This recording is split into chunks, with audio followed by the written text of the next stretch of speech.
Hello guys, how to fix TeamViewer not ready? Please check your connection. This is a common error. If you are also facing this issue, go to the fixes, go to Windows search and type CMD, open command prompt Windows as administrator mode, and in command prompt Windows execute the following two commands one by one followed by enter key.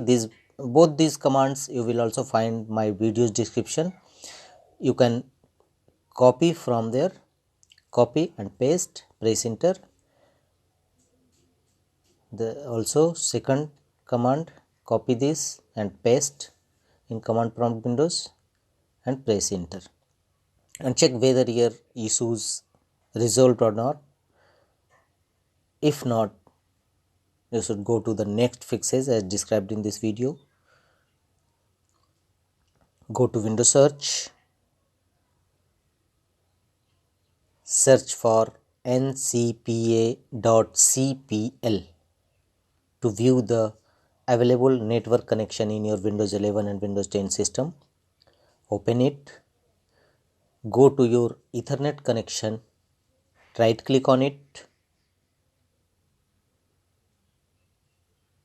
and choose the option properties.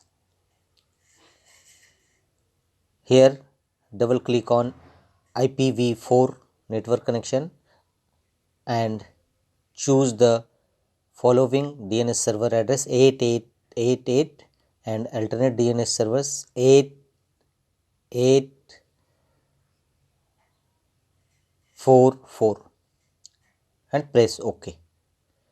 Hopefully your problem will be resolved now.